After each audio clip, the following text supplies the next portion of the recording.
नमस्कार दोस्तों, मैं धर्मेंद्र अवस्थी आपका बहुत बहुत अभिनंदन करता हूं अपने YouTube channel career making institute के अंदर। दोस्तों, आज अपन एक छोटा सा प्रदेश कर रहे हैं, पूर्वी मैदानी प्रदेश, जो राजस्थान का महत्वपूर्ण भौतिक प्रदेश है, महत्वपूर्ण भौतिक भाग है। दोस्तों, आज अपन देखें कि पूर्वी मैदानी प्रदेश के संदर्भ में क्या क्या विशेषताएं हैं, क्या क्या इसके अंदर इतने भाग इसके अंदर सब आ जाते हैं, कैसे इनके छोटे छोटे भागों में इसको विभाजित किया गया है। तो देखें पूर्वी मैदानी प्रदेश। अब पूर्वी मैदानी प्रदेश की बात करें तो इसके अगर अपन देखें तो पश्चिम में क्या है, अरावली, और इसके पूर्व में क्या है, दक्षिण पूर्वी पठारी भाग। अब देखें पूर्वी मध्य प्रदेश के कुछ लक्षण। तो देखें क्षेत्रफल इसका है 23%, अर्थात राजस्थान के कुल भौतिक भूभाग का कितना प्रतिशत है, 23% हिस्सा है इसके अंदर। जनसंख्या कितनी है, 39% इसकी जनसंख्या है। इसमें राजस्थान के कितने जिले आते हैं, 13 जिले सम्मिलित हैं। तो अगर अपन करौली को छोड़ देते हैं तो 13 जिले आ जाते हैं। जैसे अपन देखें एक अलवर, भरतपुर, जयपुर, दौसा, टोंक, सवाई माधोपुर, अजमेर, भीलवाड़ा, राजसमंद, चित्तौड़, प्रतापगढ़, डूंगरपुर, बांसवाड़ा। तो ये कुल मिला के 13 जिले इसके अंतर्गत आते हैं। ठीक है, अब यहाँ पर अपन देखें अवशेष किसका है, 33 सागर का। देखिए कल अपन ने जब अरावली किया था तो अरावली किसका था, गोंडवाना लैंड का अवशेष था। उत्तर पश्चिम मरुस्थल किसका प्रदेश था, 33 सागर का अवशेष था।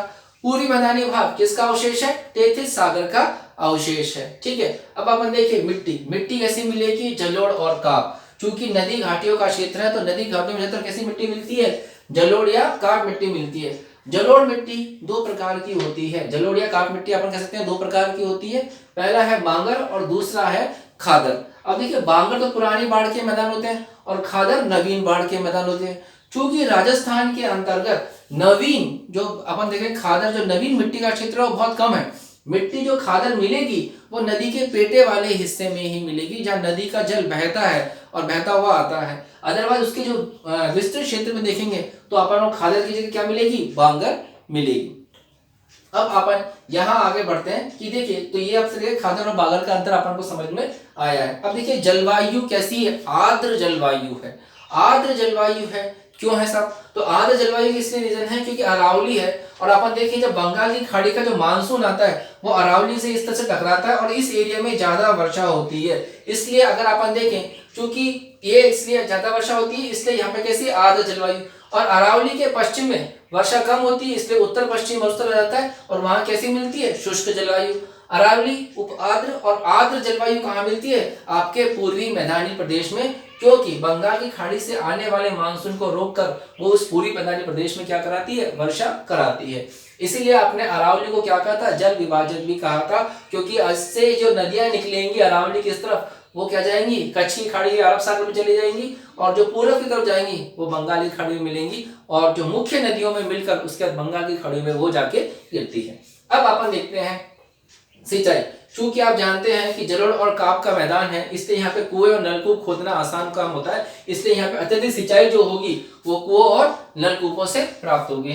ठीक है, अब अपन देखें भाग, ये जो भारत राजस्थान का पूर्वी मैदानी प्रदेश है ये किसका हिस्सा है, भारत के उत्तरी मैदानी प्रदेश का हिस्सा है, उत्तरी मैदानी भाग का हिस्सा है। ये क्वेश्चन बहुत आया था और कई बार ज्यादातर लोग नॉर्मल ज्योग्राफी पढ़ाते हैं ऊपर ऊपर से पढ़ाते तो इस चीज को किसी ने ध्यान ही नहीं दिया और इस तरीके से क्वेश्चन आया तो बच्चे थोड़े से इसको समझने में गलती कर गया है। अब कैसे है ये भारत के उत्तरी मैदानी प्रदेश का भाग, देखिए राजस्थान का पूर्वी मैदानी प्रदेश किसका हिस्सा है, भारत के उत्तरी मैदानी भाग का हिस्सा है। कैसे, तो हम देखते हैं यहाँ पर एक समझने के लिए डायग्राम बना लेते हैं, छोटा सा डायग्राम है।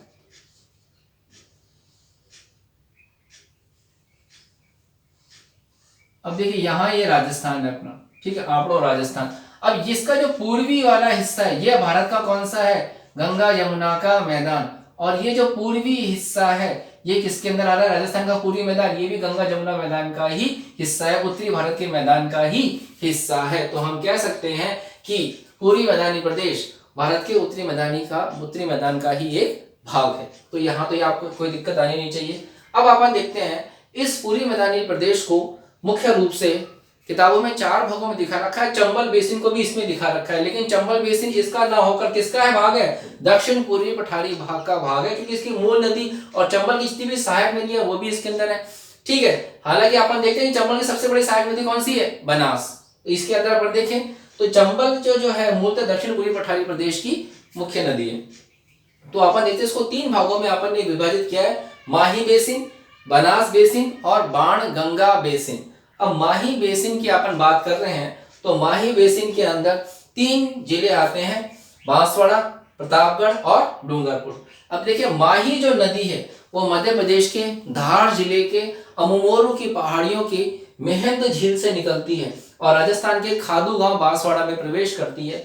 अब बांसवाड़ा और प्रतापगढ़ की जो मध्य का क्षेत्र है जहां पर 56 नदी नाले हैं, इन 56 नदी नालों में ही 56 छोटे छोटे गांव डाणियां बसी हुई हैं। उनके समूह को अपन क्या कहते हैं? 56 का मैदान कहते हैं। ध्यान रखिएगा, 56 का मैदान बांसवाड़ा और Pratapgarh.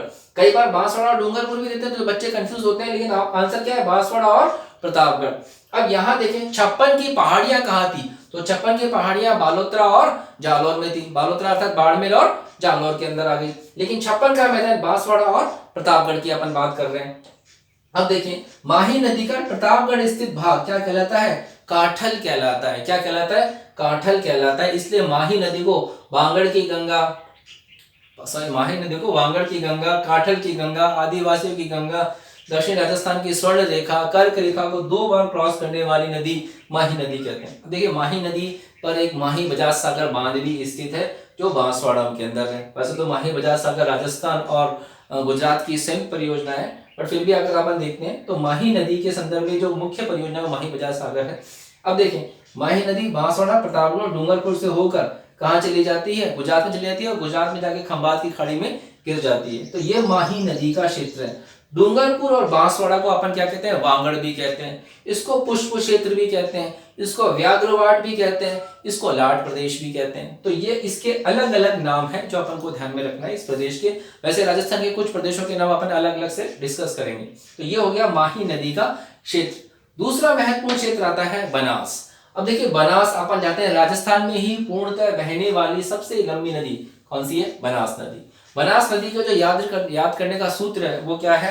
RCBATS, royal challenge of Bangalore और एंटी टेररिस्ट स्क्वाड। ये इसकी क्या है? एक याद करने की तरकीब है कि कितने जिलों से हो गए? 6 जिले हो गए। R से राजसमंद, C से चित्तौड़, B से भीलवाड़ा, A से अजमेर, T से टोंक और S से सवाई माधोपुर। सवाई माधोपुर में जाके रामेश्वर के निकट खंडार तहसील में जाके मिल जाती है। किससे? चंबल नदी से मिल जाती है। तो हम देखें, देखिए बनास नदी का क्षेत्र देखें तो बनास राजसमंद के खमनौर की पहाड़ियों से निकलती है। अब खमनौर राजसमंद से फिर भीलवाड़ा से अजमेर से टोंक और टोंक से राजसमंद से चित्तौड़ से भीलवाड़ा से अजमेर से टोंक और टोंक से सवाई माधोपुर में रामेश्वर के खंडार तहसील में रामेश्वर के निकट किससे मिल जाती है? चंबल नदी से मिल जाती है। तो ये इसका बेसिक एक क्षेत्र हो गया। अब देखें राजस्थान के अंदर अपन इसका अपवाह क्षेत्र देखें तो भी बनास का सबसे बड़ा अपवाह क्षेत्र है। बनास नदी के अंदर अपन देखें तो बनास नदी मूलतः जो है इसके अंदर बजरी खनन के भी बीच में चर्चा रही है और बनास नदी पर टोंक जिले के अंदर एक बीसलपुर बांध बनाया गया जो बीसलपुर बांध राजस्थान की सबसे बड़ी पेयजल परियोजना है। तो अपन देखते हैं हालांकि अजमेर और टोंक में इसमें क्या होती है? सिंचाई भी होती है बनास नदी के पानी से। अब अपन बढ़ते हैं, तीसरा जो महत्वपूर्ण क्षेत्र है वो है बाण गंगा बेसिन, जयपुर, दौसा और भरतपुर। तो देखिए बाण गंगा जयपुर जिले की बैराट की पहाड़ियों से निकलती है। जयपुर, दौसा और भरतपुर जिले से होकर यहाँ पर आगरा आ जाता है और आगरा में फतेहाबाद में किससे मिल जाती है? डायरेक्ट यमुना से मिल जाती है। तो ये बाण गंगा का क्षेत्र है। बाण गंगा के अंदर अगर देखें कि किसके काट मिट्टी का क्षेत्र और काट मिट्टी क्या है? कृषि की दृष्टि से सर्वाधिक उपजाऊ होती है। इसके बाद थोड़ा सा एक महत्वपूर्ण क्षेत्र आता है जिसको अपन ये कह सकते हैं कि मालपुरा और करौली का मैदान। मालपुरा करौली का मैदान कहाँ है? तो हम कह सकते हैं कि बनास बेसिन के उत्तर और पूर्व में किसका मैदान है? मालपुरा और करौली का मैदान। एक बार क्वेश्चन आया हुआ है कि बनास बेसिन के उत्तर पूर्व में स्थित है तो कौन सा मैदान है? मालपुरा और करौली का मैदान। अपन जानते हैं कि मालपुरा टोंक जिले के अंदर आता है और करौली का कुछ क्षेत्र है। हालांकि ये पठारी भूभाग है लेकिन इसके अंतर्गत क्योंकि टोंक में कुछ नदी बहती है तो इसलिए अपन देखें टोंक में जो नदी बहती है बनास उसका कुछ क्षेत्र अपन इसमें मैदान में आता है। तो इसलिए अपन कहते हैं मालपुरा करौली का मैदान। चूंकि ये इस मैदान में तो काट मिट्टी मिलेगी लेकिन इसमें ग्रेनाइट, नीस और शिस्ट की चट्टाने के अंदर भी इस मैदान के अंतर्गत मिलती हैं। तो ये है दोस्तों आज अपन ने देखा राजस्थान का पूरी मैदानी प्रदेश जिसको अपन ने कुछ विशेषताएं ही देखी। और ये कृषि की दृष्टि से बहुत इंपॉर्टेंट है, सर्वाधिक जनसंख्या घनत्व वाला भी क्षेत्र है, 13 जिले सम्मिलित है। और खास तौर से जो नवीन क्वेश्चन आया है वो आया था उत्तर भारत के उत्तरी मैदान का हिस्सा है। तो आशा करता हूँ दोस्तों आपको पसंद आया होगा।